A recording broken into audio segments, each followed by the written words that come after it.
Halo semuanya, pada kesempatan kali ini saya masih tetap membahas tentang pemrograman berorientasi objek pada Java. Nah, untuk kali ini kita akan membahas tentang materi array list pada objek.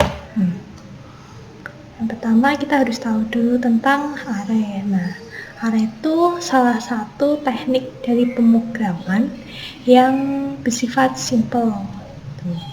Nah, seperti yang sudah kita ketahui, array sendiri adalah merupakan set of data yang tersimpan dalam satu variabel saja, sehingga dapat memudahkan dalam pembuatan suatu project. Kemudian, pada pemrograman berorientasi objek sendiri, array memiliki definisi sebagai objek yang menyimpan beberapa variabel dengan tipe data yang sama atau homogen.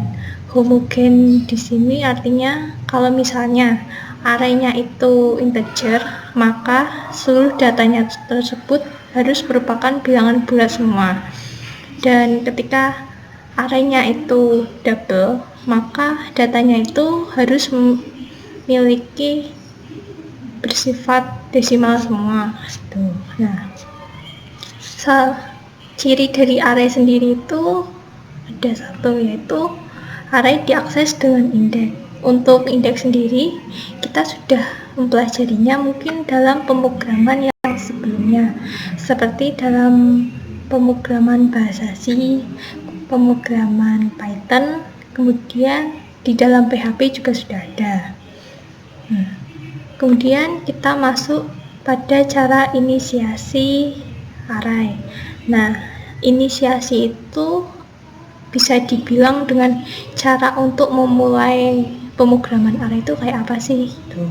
Nah, cara memulai pemrograman dengan array itu ada dua. Yang pertama yaitu dengan inisialisasi otomatis, dan yang kedua itu dengan inisialisasi manual. Untuk inisialisasi otomatis itu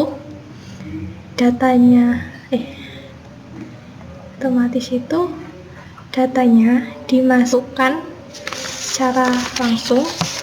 Ini ada 4, ada 7, ada 5, ada 100. Jadi yang kita masukin itu datanya dan bukan indeksnya. Nah, ini 4, 7, 5, 100. Nah, kemudian hasilnya itu akan terotomatis, yaitu tahu mana sih indeks yang 0, mana indeks yang 1, mana indeks 2, dan indeks 3. Nah, di sini kan kita masukkan indeks 0, indeks 1, indeks 2, indeks 3. Nah, cara otomatis program itu langsung tahu kalau 4 itu indeks yang 0, 7 indeks 1, 5 indeks 2, dan 100 itu indeks ketiga. Nah, pada inisialisasi otomatis ini itu tersusun dari indeks yang utuh. Jadi ciri dari inisialisasi otomatis ini, urutan arraynya selalu dimulai dari indeks 0. Kemudian yang kedua adalah inisialisasi manual. Inisialisasi manual itu bukan tidak praktis dari yang inisialisasi otomatis, namun kita melihat kondisinya dulu. Kita memasukkan indeks yang kita inginkan secara langsung. Di sini kan dengan indeks kernel itu kita masukin 4,8. Terus yang indeks 1 itu 2,6. Kemudian kita juga bisa jadi tuh kalau yang indeks manual tuh nggak harus urut kayak yang indeks otomatis. Misal kita mau masukin nih indeks yang keempat, ya boleh aja indeks keempat jadi 1,2, nanti indeks ketiga berapa. Jadi yang manual sama itu beda ya.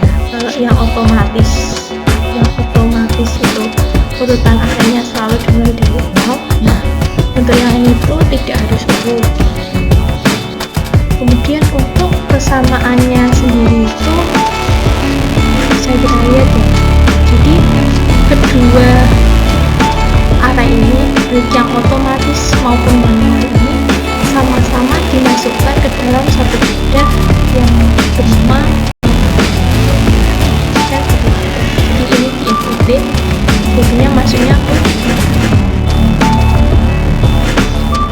Kemudian untuk yang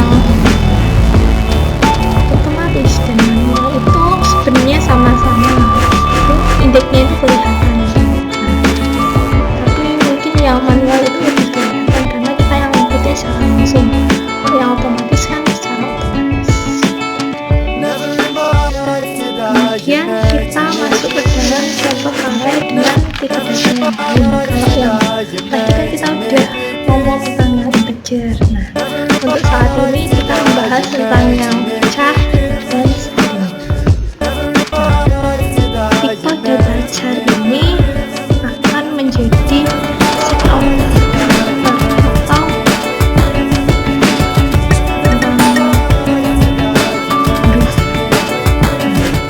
untuk char ini kita cara inputnya kayak gini, char garis kuku nama. Nah, ini satu-satu kayak gini. Nah, kemudian untuk cara ngeprintnya pun simple. Jadi kita langsung seperti biasa kita inputkan sistem out println, kemudian kita panggil namanya dan itu pun akan keluar. Nah, saya contohin di sini ya. Nah, ini pada codingan yang ini. Nah, ini sistem print out println itu kita langsung panggil aja variabelnya. Nah, ketika kita cuma manggil nama, kita nggak masukin indeksnya 1, 2, 3 gitu, itu langsung semuanya print. Terus kemudian ketika kita masukin indeks 0, indeks 1, indeks 2, itu otomatis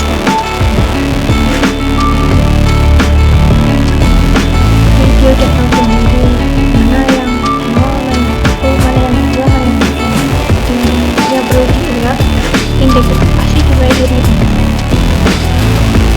kecuali kita inputnya manual kayak kemudian untuk yang string sendiri itu begini, hampir sama kayak cuman mencar ini string, intinya pun sama.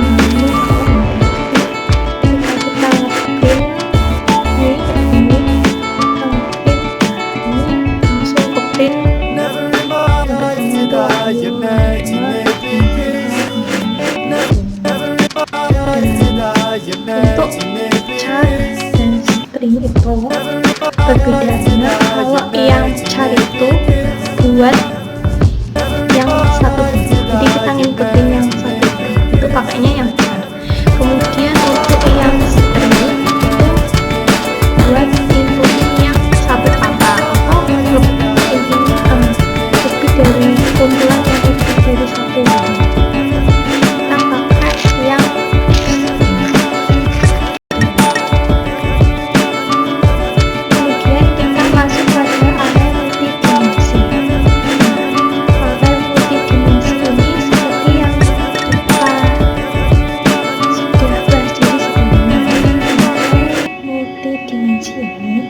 digunakan untuk menginputkan array yang dua dimensi atau lebih dari itu.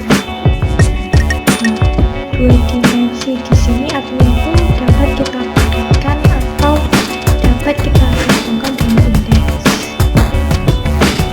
Nah, untuk inisialisasinya itu seperti ini, integer, terus kurung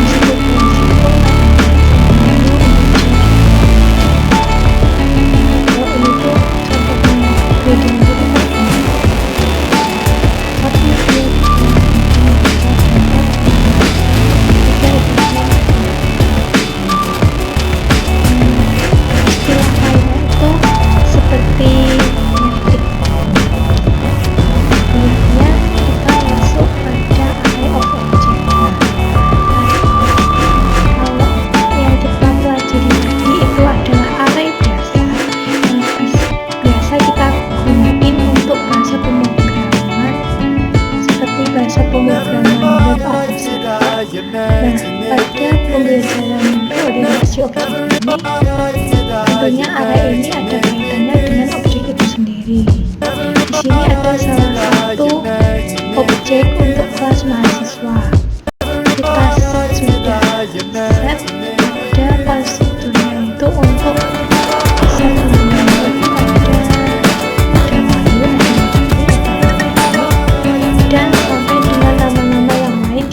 nih, kita bisa lihat di sini ya.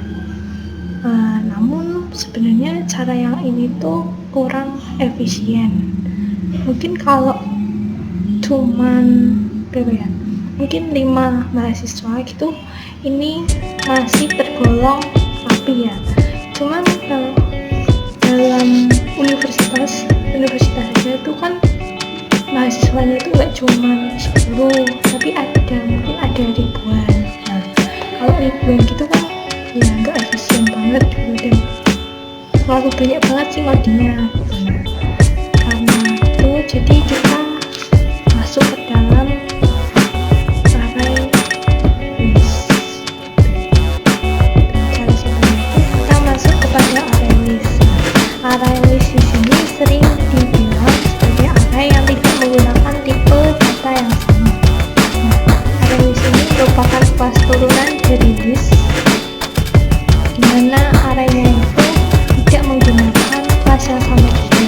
Kemudian memiliki ukuran list yang bisa bertambah, yang tanpa disetting datanya dapat langsung menyesuaikan. Jadi array list ini bisa dibilang sebagai sistem yang otomatis. Kemudian array list itu juga merupakan bagian dari generic struktur. Nah, generic struktur Java itu maksudnya adalah teknik pemrograman dari bentuk variabel atau kelas yang dapat digunakan untuk setiap jenis tipe data. Kemudian kita masuk pada method yang dipakai pada list itu ada add, ada clear, ada clone, ada concat, ada isEmpty, ada remove, ada size, dan ada set.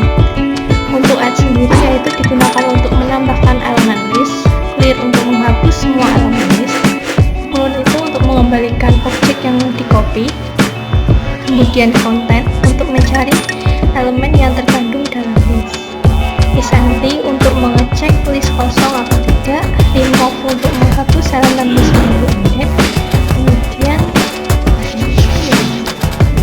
size itu harusnya ukuran list, kemudian yang set itu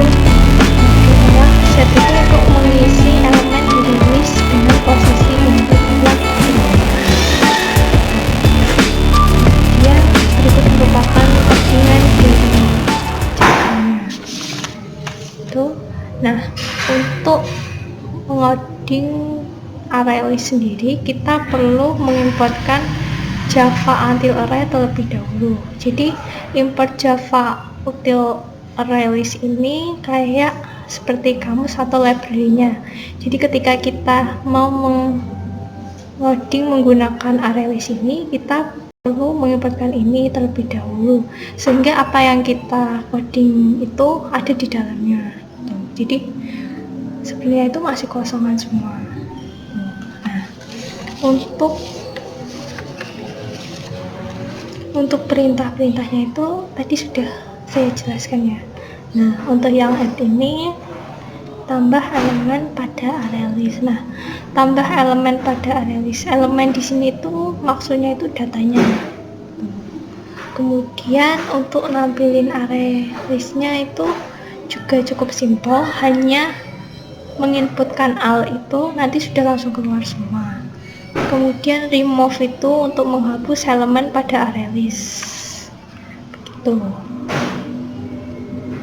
Nah, remove di sini itu kan 2 dari indeks yang kedua, berarti indeks kedua itu berarti array yang ketiga, karena indeks itu dimulai dari 0. Nah, kalau indeks kedua itu kan indeks 0 itu array yang pertama, kemudian indeks kedua itu array ke-1, indeks ke-3 itu array kedua.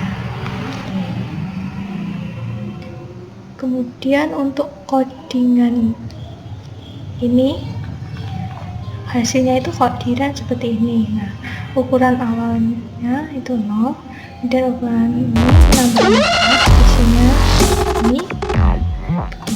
Mungkin ini dulu yang dapat saya sampaikan.